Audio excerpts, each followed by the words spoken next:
एक सांस हर पल सबके हिस्से से घट जाती है।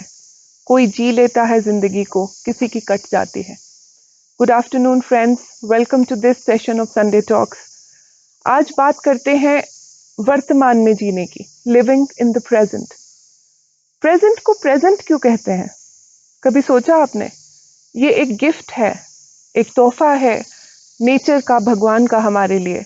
लेकिन जिंदगी हमारी कटती है कल में, या बीता हुआ कल या फिर आने वाला कल। जो लोग ज्यादातर डिप्रेशन में रहते हैं वो पास्ट में जीते हैं। जो बहुत एंग्शियस रहते हैं वो फ्यूचर में रहते हैं। कहते हैं कि ये मत देखिए कि जिंदगी में कितने पल हैं, ये देखिए कि हर पल में कितनी जिंदगी है।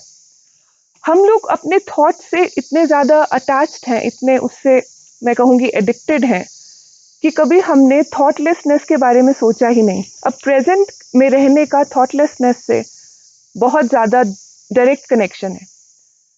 मैं ये नहीं कहूँगी कि अपने पास्ट से रेफरेंस ना लें या फिर उससे लर्निंग ना लें, लेकिन हम पास्ट से जब चिपक जाते हैं, हम अपने पास्ट को बहुत ग्लोरीफाई करते हैं कि उस समय ऐसा था, या फिर एंग्शियस रहते हैं फ्यूचर के लिए कि आगे क्या होगा। लेकिन जिंदगी इस पल में बीत रही है। एक बहुत अच्छी मैंने कहावत सुनी थी कि yesterday is a cancelled check, tomorrow is a promissory note, but today, this moment is the only cash we have. Do we spend it? और अगर आप सोचें तो जो 86,400 सेकेंड्स हमें रोज मिलते हैं, एक तरह से इस तरह का कैश है जो अगर आज इस वक्त हमने स्पेंड कर दिया तो कर दिया, वो सेविंग्स अकाउंट में नहीं जाएगा। You can not save it, you can not give it to anyone else, you have to live it now. कभी सोच के देखें, जब हम इस मोमेंट में होते हैं सबसे अच्छे आइडियाज उसी वक्त आएंगे। इस मोमेंट में अगर सोचें तो कोई प्रॉब्लम नहीं। अगर हमें प्रॉब्लम रहती है तो again because of our past और because of the anxiety of future. एक बार एक आदमी एक जोक सुनाता है, लोग बहुत हंसते हैं। कुछ समय बाद फिर वही जोक सुनाता है, लोग थोड़ा सा कम हंसते हैं। बार बार बार वो वही जोक सुनाता है तो लोग कहते हैं अरे भाई ये क्या हो रहा है, एक ही चीज बार बार पे थोड़ा हम हंसेंगे।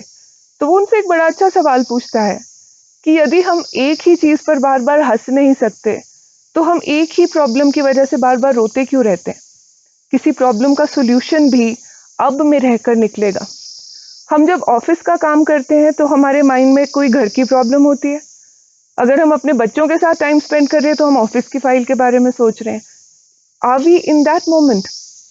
कभी कोशिश करके देखिएगा, जब आप उस मोमेंट में होंगे, उस पल को जी रहे होंगे, तो आप उसके बारे में अवेयर भी होंगे और उस चीज के बारे में उसकी क्वालिटी और आपकी कनेक्टिविटी उस चीज के साथ ज्यादा होगी, जो परफॉर्मेंस को ही बढ़ाएगा। और छोटे बच्चों को अगर देखें तो वो क्यों इतने खुश दिखाई देते हैं? वो उस मोमेंट को जीते हैं। जैसे जैसे उनमें वो, हम जिसे सो कॉल्ड मैच्योरिटी कहते हैं, जैसे जैसे कोई चीजों के बारे में एंग्शियस होना शुरू हो जाए, जैसे कि मेरा पहले वाला एग्जाम खराब गया, मेरा अगला वाला एग्जाम कैसा जाएगा, वो अभी जो चीज हो रही है उसमें वो कनेक्टेड नहीं है। अगर हम देखें कि कैसे आप अपने प्रेजेंट को ज्यादा अच्छा जी सकें, उसके कुछ अगर टिप्स या कुछ स्टेप्स के बारे में बात करें, तो सबसे पहली चीज है controlled breathing. Be aware of your breath. जो हम सांस लेते हैं उसके बारे में हम अवेयर अगर रहें तो वो आपको उस मोमेंट को जीने में ज्यादा मजा आएगा। दूसरा है अपने थॉट्स को ऑब्जर्व करें। कभी आप कभी देखें कि आपको क्या थॉट्स आ रहे हैं, सबसे पहले तो आने बंद हो जाएंगे और आपको उस मोमेंट में होने का ज्यादा मजा आएगा। फॉर एग्जाम्पल, आप कभी कहीं जाते हैं, कहीं एक से दूसरी जगह ट्रैवल कर रहे हैं, तो उस जगह पहुंचने की हमें उस थॉट में रहते हैं कि वहां पहुंचना है, वहां पहुंचकर ये करना है। लेकिन वो जो जर्नी का मजा है, उस वक्त जो अच्छी चीजें हो रही हैं, we are not aware of that. फिर है फॉरगेट एंड फॉरगिव। कुछ चीजों को भूल जाना या कुछ चीजों को माफ कर देना आपके प्रेजेंट को अच्छा बनाएगा। फिर स्माइल। कितने कम लोग हैं जो आजकल खुलकर स्माइल करते हैं। कहते हैं ना कि पहले एक वक्त था जब हंसते हंसते दिन बीत जाता था, अब बिना मुस्कुराए शाम हो जाती है। स्माइल आजकल किसी को ज़्यादा करते देखो तो खुद दिमाग में आ जाता है अब इसको क्या प्रॉब्लम है? क्या हम इतना ज़्यादा मुस्कुराना भूल चुके हैं? उसके बाद आ जाता है कि चेंज योर पैटर्न।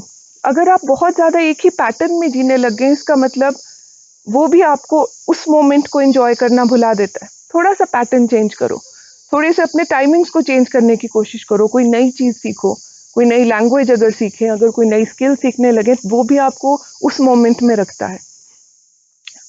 एक बड़ा अच्छा गाना सुना करते थे, आने वाला पल जाने वाला है, हो सके तो इसमें ज़िंदगी बिता दो, पल जो ये जाने वाला है।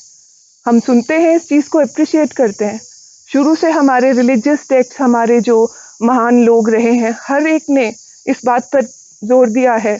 हम कोई अच्छी बुक्स भी पढ़ें अगर द सीक्रेट पढ़ें या फिर इवन भगवद गीता में जो उपदेश है वो इसी बारे में है कि इस पल को जी लो। और जाते-जाते सिर्फ इतना कहना चाहूँगी कि जी लो हर लम्हे को बीत जाने से पहले, लौट कर सिर्फ यादें आती हैं, वक़्त नहीं। Thank you.